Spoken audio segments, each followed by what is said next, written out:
All right, అసలు విషయానికి వస్తున్నాను. నేను మిమ్మల్ని ప్రేమిస్తున్నాను, పెళ్లి కూడా చేసుకుంటాను. ఇంత ఫ్రాంక్ గా ఇటువంటి విషయాలు మీతో మాట్లాడే వాళ్ళని ఇంతవరకు మీరు చూడలేదనుకుంటాను. నాతో మాట్లాడకపోతే నువ్వే నష్టపోతావు. నేను 3 అంకెలు లెక్క పెట్టేలోగా నువ్వు నాతో మాట్లాడాలి, లేకపోతే నలుగురు వచ్చి నీతో పోట్లాడేలా చేస్తాను. ఓకే? 1 2 3.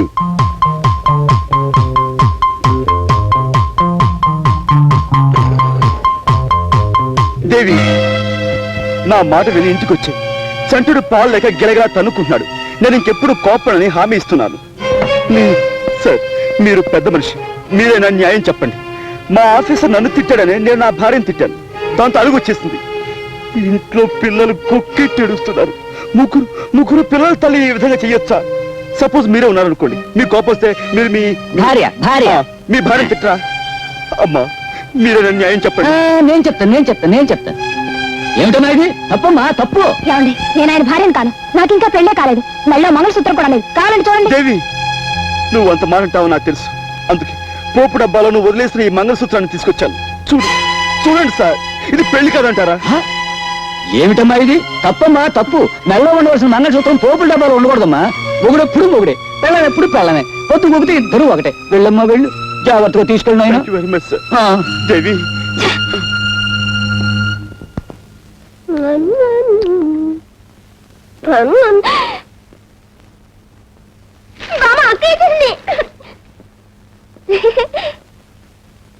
బామ్మ, మందేసుకున్నావా?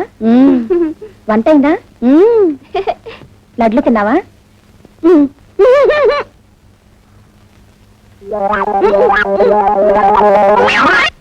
ఏంటి పని? డాక్టర్ ఏమన్నాడు అసలు? ఏమన్నాడు? అమ్మా, నీకు చక్కెర వ్యాధి ఉంది, నువ్వు చక్కెర తినద్దు అన్నాడు. నేను ఇప్పుడు తిన్నది బెల్లమేగా, నాకేమన్నా బెల్లం వేదా? ఈ పిల్లలకి వద్దంటే తినమని బలవంతంగా తినిపించింది. నేను స్వీట్లు తెస్తేనే గాని నన్ను హరికథకి తీసుకెళ్ళినావు కదమ్మా. నువ్వు ఇలా స్వీట్లు తింటే హరికథ కాదు, హరి అంటావు. ఓసి పిచ్చిదానా, నేను అప్పుడే హరి అన్నే. నీకు పెళ్లి కావాలి, నీ కడుపుని మీ తాతయ్య పుట్టాలి, ఆయన్ని సంకనేసుకుని నేను షికారు వెళ్ళాలి, అప్పుడు నేను హరి అనేది. మళ్ళీ ఏమిటిది? చేతిలో ఉంటే నువ్వు పడేయమన్నావుగా, ముక్కు కింద కూతురు పడేద్దామని. పడైనా బామ్మా,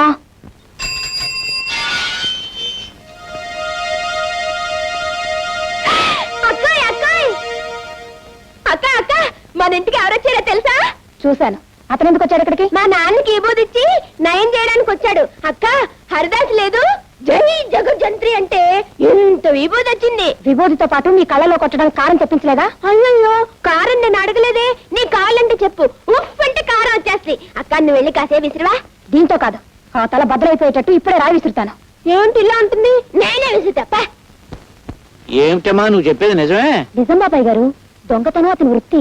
అమ్మ బూడిద రాసుకెళ్. విభూతి పేరు మీద నా మొహాన్ని బూడిద రాశానన్నమాట. వాడికి బూడిద ఎలా రాయాలో నేను చెప్తాను, నువ్వు వెళ్ళి వాడిని ఇక్కడికి పంపించు. పంపించు.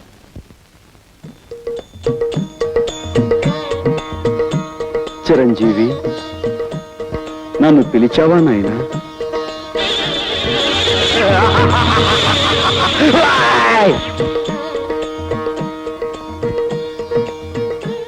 ఏమిటి నాయనా ఆ చూపు? ఇంకాస్త బూడిద నోట్లో పోయమంటావా? నోరు ముయిరా మాయలు పక్కీర్, నీ సంగతి నాకు ఇప్పుడే తెలిసింది. మర్యాదగా బయటికి పోతావా, లేక మక్కలేని దాన్ని బొక్కలు దోయించమంటావా? తొందరపడి రక్తపోటు తెచ్చుకోకు నాయనా. ఎవరి మాయమాటలో విని నీ మనశ్శాంతిని కోల్పోయినట్టున్నావు. నా మహిమ చూపిస్తాను చూడు నాయనా. జై జగజ్జంత్రి. ఇదేమిటి? నన్ను మాయల పకీరు అన్నావుగా, ఇదిగో ఇది నా మంత్రదండం. సారా కొట్టు సాంబయ్యే, ఈ టేబుల్ ఫ్యాన్ ఏంటి? టేబుల్ ఫ్యాన్ ఏంటయ్యా? సమ్మర్ లోను ఎయిర్ కూలర్ తగ్గకూడదు. బ్రాకెట్ కంపెనీ బాబు రానండి, ఓ బకెట్ చమ్మేసుకోండి బాబు. స్టీల్ బకెట్ ఏంటయ్యా? ఒక స్టీల్ గుండు తెస్తే నీ సొమ్ము ఏం పోయింది? దీన్ని డిఐజీ గారికి చూపించాను అనుకో, నీ పని బూడిద రాసి గాడిదెక్కించినట్టు అవుతుంది. వద్దు బాబు, వద్దు. నిన్ను బయటికి పొమ్మన్నానంటే నిజంగా పొమ్మన్నాను అనుకున్నావా? భలేవాడు అయ్యా. నీకు అసలు నా ఇంట్లో ఉండడం ఇష్టం ఉందో లేదో అని ఉత్తుత్తిరే ఒక ఊపి ఊపి చూశాను. నువ్వు నేను ఈ బాబు ఆ టేపిచ్చేసే బాబు. తప్పు చిట్టి బాబు, దీనికి మంత్రదండం అని పేరు పెట్టాం కాబట్టి ఇది మాయల పక్కిరి వద్ద ఉండటమే సహజం. ఇంతకీ నేను ఇక్కడే ఉండొచ్చా? అయ్యో ఉండవయ్యా మగడా, ఉండు బాబు ఉండు. నువ్వు ఇక్కడే ఉంటే పాముల పుట్ట దగ్గరే పాలడిపో ఉన్నట్టు ఉంటుంది. ఇక్కడ పెట్టి పూజిస్తాను చంటి నాయన. బాబు, నా గురించి తప్పుగా చెప్పిన మనిషి ఎవరు? ఆ తులసి మనవరాలు శాంతి బాబు. వెంటనే ఆవిడ పిలిపించి, నువ్వు అనుకున్నట్టుగా ఈయన మహానగరంలో మాయగాడు కదమ్మా, మాయానగరంలో మహా మంచివాడు అని చెప్పు. ఏమ్మా? మళ్ళీ ఆ గొడవ ఎందుకయ్యా బాబు? చెప్పలేదనుకో, ఈ మంత్రదండం బాబు డిఐజీగా. బాబు బాబు పిలుస్తాను బాబు, పిలుస్తాను బాబు. అమ్మా తయారు ఏంటి నాన్న? శాంతిలా పిలు. అలాగే.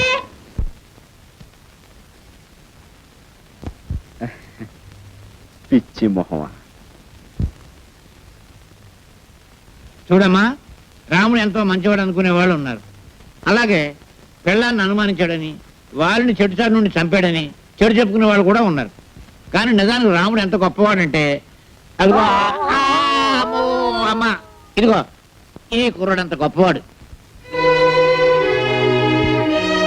ఇటువంటి గొప్పవాడు ఎక్కడో ఉండకుండా ఇక్కడే నాకు అందుబాటులో ఉండడం నా అదృష్టం.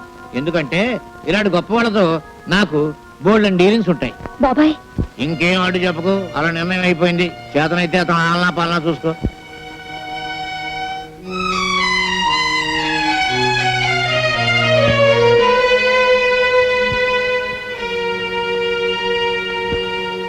బామ్మా ఇలా రా. అక్కడేం చేస్తున్నావు? సపరీలు ఉపచర్యలు పరిచర్యలు సపరీలు చేయడానికి ఆయన అన్న దేవుడా? మళ్ళీ ఎప్పుడైనా హరికథ పురాణాలు అన్నా అంటే ఊరుకోను. ఆ హరిదాస్ మీద భక్తి చూపించావంటే మర్యాద దక్కదు. జాగ్రత్త పదా. అటెక్కడికి? ఇటు. ఆ చేతిలో రెండు తోకలాగా పడే రా. అయ్యో, బామ్మలు ఎందుకు అలా లాక్కెళ్తుంది అక్క? శుక్లాం భరధరం విష్ణుం శశివర్ణం చతుర్భుజం ప్రసన్నవదనం ఛాయేత్ సర్వ విఘ్నోపశాంతయే. దీని పెట్టుకో. బాబు, వయసులో చిన్నవాడివైనా పాండిత్యం ఉట్టిపడుతూ నువ్వు చెప్పే హరికథ వింటుంటే నాకెంతో ముచ్చటేసిందయ్యా. అదంతా మీ అభిమానం బామ్మగారు. మరేమో నా మనవరాలు నువ్వు దగాకోరివి మోసగాడివి అంటుందయ్యా. నిన్ను చూశాక నాకు నమ్మబుద్ధి కావటం లేదు. లేదు బామ్మగారు, మీ మనవరాలు చెప్పిందే నిజం. ఆ? అసలు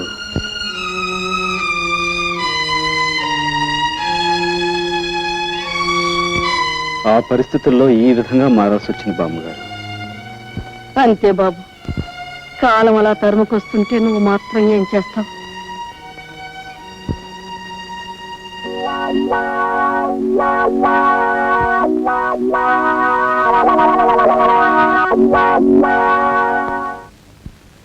భయమే నీ శత్రువు ఓ మనిషి, భయమే నీ మృత్యువు. ఈ మాయగాడి వేషాలకు మోసాలకు అంతం లేకుండా పోతుంది. ఇంట్లో లేకుండా చూసి ఇతని గదంతా గాలించి గుట్టుమట్టులు బయట పెట్టాలి.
కాలంగా ఈ మానవుడు చిరంజీవిగా ఉన్నాడు, చిరంజీవిగా ఉన్నాడు.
ఇవి మీ తాలూకు డబ్బులు కొట్టాలి.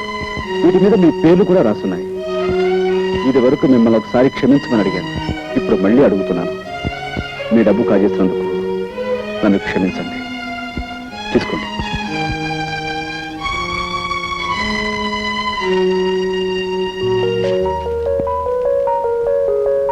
ఏమో పోలీసులకు ఫోన్ చేసినా మా డబ్బు మాకు రాత్రి పరిస్థితి తెలిసిపోయింది. కానీ మమ్మల్ని చూడగానే ఎవరి డబ్బు వాళ్ళ చేతిలో పెట్టమని నువ్వు నాకు ఇచ్చావంటే చాలా గొప్పవాడు పోయి, చాలా గొప్పవాడివి, అతి మంచివాడు పోయి నువ్వు. థ్యాంక్స్ అండి. Thank you sir. ఆగు, నువ్వు అనుకున్నట్టు అతను పచ్చి దొంగే అయితే ఎవరి దగ్గర ఎంతెంత కాజేశాడో లిస్టు రాసి తన గదిలో ఉంచుకునేవాడా? అదే తనకు మంచి రోజులు రాకపోతాయా, ఎవరై వాళ్ళకి ఇచ్చేయలేకపోతామా అనుకున్నాడు. ఈ రోజు దొంగతనంగా నువ్వు ఆ లిస్టు కాస్త కాజేసి వాళ్ళందరినీ ఇక్కడ హాజరుపరిచి గొప్ప పని చేశాను అనుకున్నావు. అదే ఇప్పుడు వాళ్ళందరికీ నీకంటే అతనే గొప్పగా కనిపిస్తున్నాడు. అటు చూడు, అతనేమిటో అతని పరిస్థితి ఏమిటో నీకు తెలిస్తే నువ్వు ఇంతగా అతన్ని ద్వేషించేదానివి కాదమ్మా.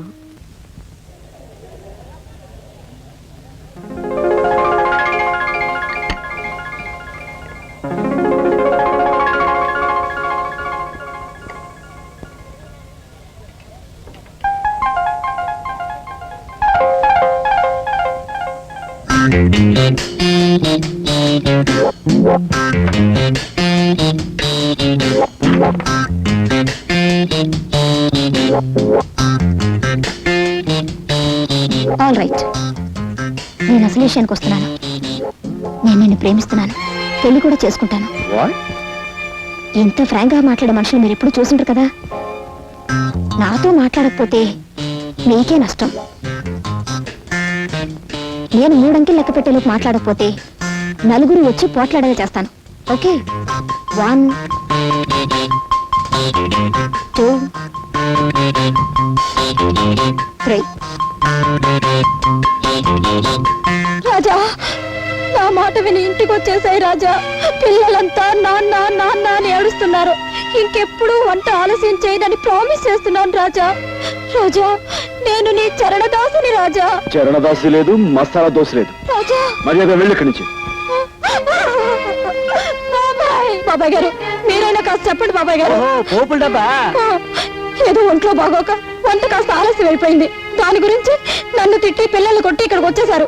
ఇంట్లో వండి నన్ను అంతా అలాగే ఉండిపోయింది. నన్ను ఏం చేయమంటారు? పిన్ని గారు, మీరు కడుపుతూ ఉన్నప్పుడు మీతో ఆయన దెబ్బలాడి ఇలాగే వచ్చేసారా? చెప్పండి బాబాయ్ గారు. ఏమిటయ్యా ఇది? ఏమిటిది? క్రితం సార్ ఆ అమ్మాయి ఏదో తప్పు చేసి నువ్వు చేస్తున్నది ఏమిటి? ఇంటి ఇల్లాలు వీధులు పడి బతిమాలుతుంటే బుద్ధి లేదట నీకు? మాస్టారు, నాకు ఇంకా పెళ్లి కాలేదండి. రామరామా, మీకు పెళ్లి కాలేదా? ఎందుకండి అబద్ధం చెప్తారు? కావాల్సి వస్తే ఈ తాడు చూడండి, ముగ్గురు పిల్లలు బాబాయ్ గారు. తెలుసమ్మా. ఆ వేళ ఆ తాడి చూపించి ముగ్గురు బిడ్డలు తెల్ల నాతో చెప్పలేదు నువ్వు. ఎవరైనా వింటే గట్టి పెడతారు. బుద్ధి లేట నీకు? వెళ్ళు. ఇంకేం మాట్లాడుకో, ముందు వెంటనే వెళ్ళు. జాగ్రత్తగా తీసుకెళ్ళమ్మా. వెళ్ళ. చాలా థ్యాంక్స్ బాబాయ్ గారు. పోదా రండి రాజా, పిల్లల్ని తీసుకొని బీచ్ కడదాం. రండి రాజా.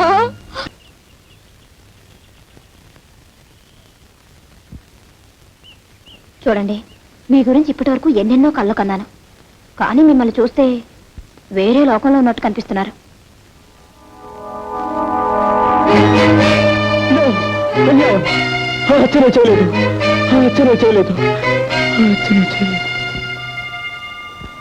ఎలాగైనా సరే నేను అతన్ని విడిపించాలి.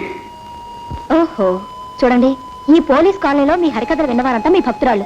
మీకు ఎవరు సహాయం కావాలన్నా మేమందరం. వాళ్ళెవరి సహాయం నాకు అక్కర్లేదు. నాకు నీ సహాయం కావాలి.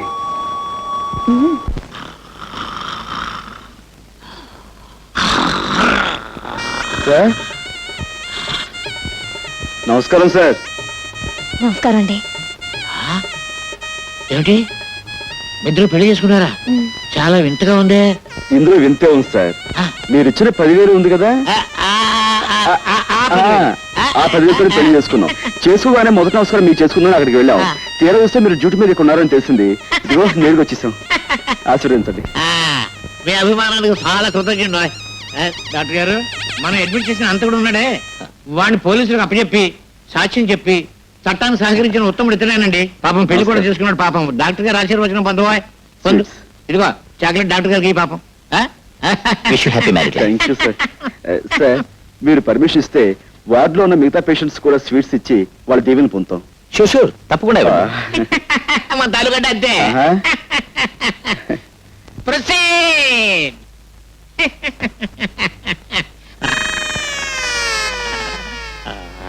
దీవించండి. వదినా, నర్సు వదినా, దీవించు. Thank you. ఆగండి అయ్య గారు. డాక్టర్ బాబు గారు, డాక్టర్ బాబు గారు, థ్యాంక్ యూ సార్. ఆగండి ఆగండి. నర్సం వదినా, నర్సం వదినా, స్వీట్ గా ఉన్నారు. Thank you. తీసుకోండి అన్నయ్య గారు. పోలీసు బాబు గారు, మీరు కూడా.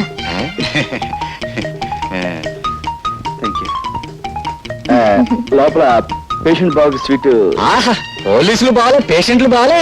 వెళ్ళమ్మా, వెళ్ళు వెళ్ళు వెళ్ళు. థ్యాంక్ యూ బాబా. నమస్కారం అండి. నాకు కొత్తగా పెళ్ళయింది. ఈ హాస్పిటల్లో ఉన్న పేషెంట్స్ అందరికీ చాక్లెట్స్ ఇస్తున్నాను, కనుక మీరు కూడా తీసుకోండి. జాగ్రత్తగా విప్పి చూస్తేనండి. నేను వస్తాను.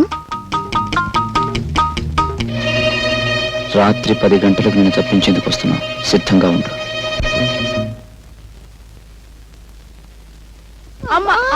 నెమ్మది నెమ్మది కాస్త ఓర్చుకో ఏమిటమ్మా, పొద్దున్నే కదా పెళ్ళైందన్నాను, అప్పుడే కడిపేమిటి? అదేంటయ్యా, దాని మొగుడు ఎవరనుకుంటున్నా? గొప్ప పైల్మాన్. ఎంత పహిల్వన్ అయితే మాత్రం పొద్దున్న పెళ్లి చేసుకుని రాత్రి గర్భవంతం అంటే రూల్స్ ఒప్పుకోమా? అదే సంగతి, నువ్వు పొరపాటు పడ్డావయ్యా. ఆ పిల్ల ఈ పిల్ల కమల పిల్లలు. అది మా చిన్నమ్మాయి ఇంట్లోంచి లేచిపోయి ఎవరినో పెళ్లి చేసుకుని మీ అందరికి చాక్లెట్లు పంచి పెట్టిందంట. ఇది మా పెద్ద అమ్మాయి, దీని మొగుడు పైల్మాన్. ఆయన కాస్త సాయం అమ్మవయ్యా. పట్టుకోయా, పట్టుకో. మెల్లిగా మెల్లిగా. జాగ్రత్త జాగ్రత్త అయ్యా. అది సంగతి. అటెళ్ళు. కమాన్, బయలుదేరు. నువ్వా? నేనే. ఆ రోజు కోర్టులో దొంగ సాక్ష్యం చెప్పి నిన్ను నేరస్తుని చేసింది నేనే. నువ్వు నా చెల్లెలు భర్త అని ఆలస్యంగా తెలిసింది. నా తప్పు నేను తెలుసుకున్నాను. నువ్వు నిర్దోషువని, నీకు ఈ నేరానికి ఎలాంటి సంబంధం లేదని నేను నిరూపిస్తాను. అందుకే నేను విడిపించి తీసుకెళ్తాను. ప్లీజ్ నాతో రా. ఆ రోజు కోర్టులో గుండెలు బాదుకుంటూ దొంగ ఏడుపులు ఏడుస్తూ నన్ను నేరస్తుని చేయడాన్ని వాడి నాటకం కంటే ఇదేం గొప్ప నాటకం కాదు. నీ కట్టుకథలు కట్టిపెట్టి వెళ్ళి ఇక్కడి నుంచి. ప్లీజ్, నా తప్పు ఒప్పుకుంటున్నాను. అందుకే క్షమించమని అడుగుతున్నాను. ప్లీజ్ నాతో రా. కసాయి వాడి వెనుక గొర్రెలా నీ వెంట అనుసరించిన కంటే సంతోషంగా ఉరికమ్మ ఎక్కడానికే సిద్ధంగా ఉన్నాను. మర్యాదగా వెళ్ళి కనుంచి. ప్లీజ్ ఆవేశపడకు. తలుపేసుందేమిటే ముందు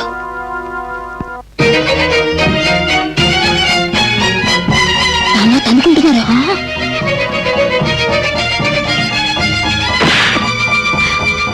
అమ్మో నర్సు వస్తుంది పదా.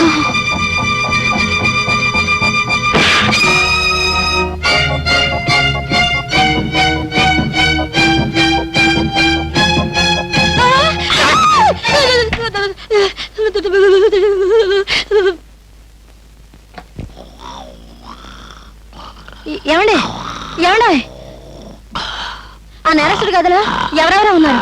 తలుపులు వేసొచ్చాను, తొందరగా రండి.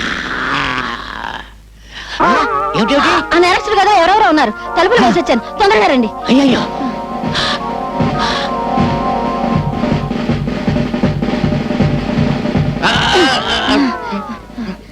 ఈ గదండి, ఈ గది. ఈ కదా ఆ. తలుపులు తెరుచున్నాయేంటి? నేను తలుపులు వేసేవచ్చానండి. నేను వేసేస్తే తలుపులు తెరుచున్నాయండి. తలుపులు తెరుచున్నాయంటే పారిపోయారన్నమాట. ఇక్కడ ఇద్దరు కానిస్టేబుల్స్ ఉండాలి. ఓహో, వాళ్ళు పారిపోతుంటే వీళ్ళు వెనకాల పడి ఉంటారు. రండి పట్టుకుందాం. లేవండి లేవండి, వాళ్ళు వెళ్ళిపోయారు.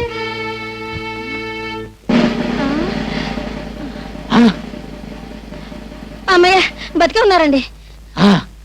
కుట్టేసి పారిపోయి ఉంటారు. నా కొంపటికి వచ్చేసింది బాబు. మీ కొంప మీదకి వచ్చిందా నా కొంప మీదకి వచ్చిందా? ఏమండోయ్, మీ కొంప మీదకి వచ్చిందా నా కొంప మీదకి వచ్చిందా? నా శాది మీదకి వచ్చింది, నా శాది మీదకి వచ్చింది, నా శాది మీదకి వచ్చింది బాబు.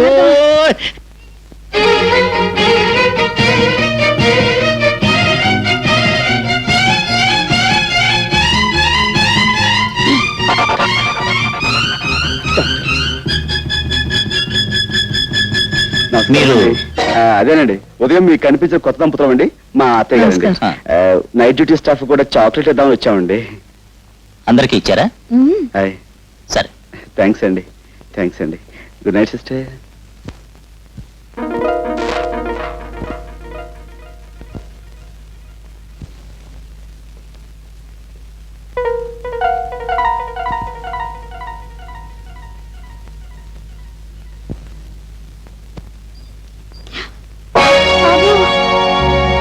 మై గాడ్, ఇప్పుడు ఎలా? ఇప్పుడు మనం చేసేది ఏం లేదు. బయటపడండి.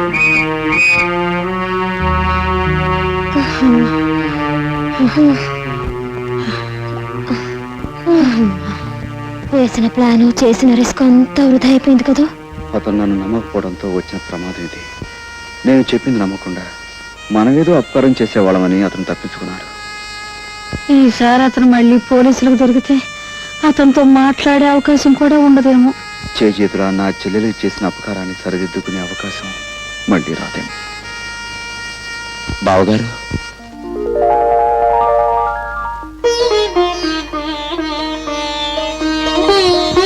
నిజంగానే మీరు అపకారం చేసే మనిషి అనుకున్నాను. కానీ సావిత్రి అన్నయ్యని ఇప్పుడు అర్థమైంది. విషయాలని తర్వాత మాట్లాడుకుందాం. ముందుకు వెళ్ళిపోతా పదండి. ఆ కారు మంది కాదుగా అయ్యా. ఓహో, మనకు అసలు కారు లేదు. పదండి. సరే పదండి.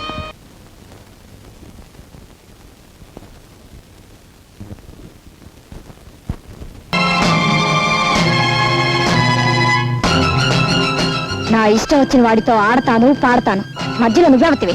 నేను ఎవర్నా? నువ్వు కావాలనుకుంటున్న ఆ వెధవకి పెళ్ళాన్ని. పెళ్ళానివా? పెళ్ళం? హ్మ్. నువ్వు అతనికి పెళ్ళం, అతను నీకు మొగుడు. అసలు నీలో పెళ్ళానికి ఉండవలసిన లక్షణం ఒక్కటైనా ఉందా? మొగుడు ఎంగిలి పళ్ళాల్లో తింటూ ఉంటే చూస్తూ ఊరుకోవడం పెళ్ళం లక్షణమా? తలకి నూనెలా పెట్టుకోకుండా మాసిన గుడ్డలతో ఊరంతా బికారామల్లా తిరుగుతూ ఉంటే చూస్తూ ఊరుకోవడం పెళ్ళం లక్షణమా? సరే, అతను తప్పు చేశాడే అనుకో, అందుకని బూటకాలతో తన్నడం అది పెళ్ళం లక్షణమేనా? అతను నీ మొగుడు అంటున్నావు కాబట్టి వెళ్ళిపోతున్నాను. నిజంగా జీవితంలో నాకు అతను లాంటి వాడు దొరికితే నీలాగా భ్రష్టురాల్ని కాను. అతనితో హ్యాపీగా జీవితాన్ని పంచుకుంటాను. వస్తా. పెద్ద సావిత్రి వచ్చింది నాకు బుద్ధి చెప్పడానికి. నువ్వా? రాత్రి అంత గొడవ జరిగాక మళ్ళీ నన్నెందుకు పిలుస్తావు? పిల్లవకి ఏం చేయమంటావు చెప్పు. అసలు రాత్రి నీకు ఎన్నో సంగతులు చెప్పుకోవాలనుకున్నాను, కానీ అది ఇంత మూలాన్ని నోరు మూసుకోవాల్సి వచ్చింది.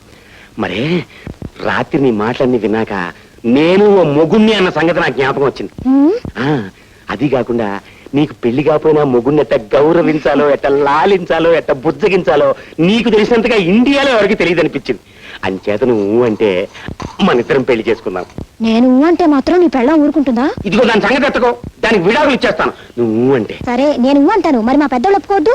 మీ పెద్ద నొప్పింది ఎంతసేపు కుస్తా బహార్. నీ అవ్వ నిన్నే పెళ్ళాడాలని నువ్వు పుస్తకం ముందు అనుకుంటుంటే ఇప్పుడు ఈ ఉడతమొహం పెడతనా ఊరుకొని తీసుకొచ్చి పెళ్ళాడతానంటావా? వీడు చంపేస్తాను. నువ్వన్నది నేను ఉడతమోహం పెడతనా కొడుకునే కావచ్చు, కానీ నా మనసు మాత్రం మడత మంచం లాంటిది. అవును మావా, ఇతని మొహం దరిద్రంగా ఉన్నా మనసు మాత్రం మడత మంచం లాంటిదే. నువ్వు ఇప్పుడు మా అమ్మాయిని పెళ్లి చేసుకుంటే మీ జ్యోతి మా ఇల్లు పీకి పంది రాస్తుందేమో. ఏయ్! అది ఇల్లు పీకి పంది వేస్తే ఆ పందిట్లోనే దాన్ని కుక్కలా కట్టేసే బెమ్మ రహస్యం నా గుప్పిట్లా ఉంది. కుస్తా బహార్. ఆ గుప్పిట్లో ఉన్న రహస్యం ఏంటో చెప్పు నాయన. ఐఎమ్ సారీ, నేను చెప్పను. నువ్వు చెప్పకపోతే మా వాళ్ళు నీకు ఇచ్చి పెళ్లి చేయరంట. నీ గుప్పెట్లో ఉన్న రహస్యం ఏమిటో చెప్పులెవరు? సెడం జాగ్రత్తగానండి. చూడండి, నువ్వు కూడా జాగ్రత్తగా చెప్పు. చెంచల్ చచ్చిపోయిందని చెప్పి జ్యోతి దాని ప్రియుడు కలిసి నా చేత మా మామయ్యని బ్లాక్ మెయిలింగ్ చేయిస్తున్నారు. అసలు నిజం చెప్పాలంటే చెంచల్ చచ్చిపోలేదు, బతికే ఉంది. అవును, బతికే ఉంది. నా కళ్ళతో చూశాను, బతికే ఉంది. పోయినా కొడక కొయ్, ఆ ఆడ కుదుర్చావని మేము అంతా చూసావురా. అదే పొరపాటు. అది చెంచల్ శవం కాదు, మరి? వేరే అమ్మాయి శవం. చెంచల్ చచ్చిపోయిందని మా మామయ్య ఇన్స్పెక్టర్ లింగాన్ని పిలిచి కేసు మాఫ్ చేయమన్నాడు. ఎందుకు సార్? ఈ 10,000 ఖర్చు పెట్టి ఈ కేసు ఎవరి మీదైనా బనాయించు. చెంచల హత్య కేసులో మా అల్లుడు పేరు బయటకు రాకుండా చూడు. నీకేం భయం లేదు. అక్క, ఆ విధవ నువ్వు చచ్చిపోయావని చెప్తుంటేను నిజంగానే అంత పని జరిగింది. ఓ కుర్రాడు రక్షించడం వల్ల బతికి బయటపడ్డాను. చెంచలా, నువ్వు నిజంగా చచ్చిపోయావనుకుని నీ హత్య రహస్యాన్ని అడ్డుపెట్టుకుని మా మామని బ్లాక్మెయిల్ చేస్తే బ్రహ్మాండమైన ఐడియా ఇచ్చా. ఎస్పీ లెవెల్లో ఉన్న ఒక పెద్దవాడు మన చేతికి చిక్కే ఆపర్చునిటీ మనం వదలకూడదు. అంటే అదే మాదిరిగా ఉన్న ఒక పిల్లని ఆనవాళ్ళు తెలియకుండా ముఖమంతా చెక్కి పడేసి అదే బ్యాగ్ లో పెట్టి నదిలో పారేస్తే చెంచల శవం అనేగా పోలీసులు అనుకుంటారు. నిజమే, కానీ మన అడ్జస్ట్మెంట్ కోసమని చావటానికి సిద్ధమయ్యే ఆడకూతురు ఎక్కడ దొరుకుతుంది?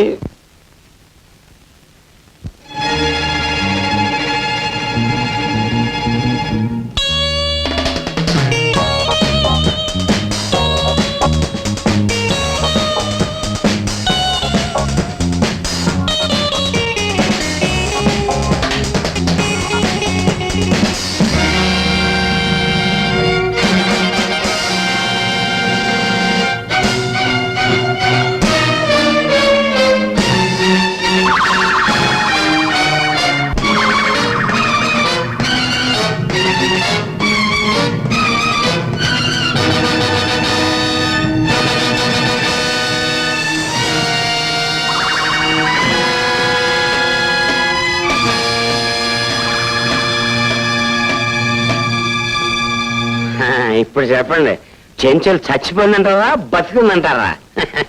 ఆ గిరిబాబు గారితో సరదాలు చేసుకుంటూ హాయిగా ఉంది. సరే, ఇప్పుడు ఆ చెంచలు ఎక్కడుంది? జ్యోతి దగ్గరే, ఆ క్లబ్ లోనే ఉంది.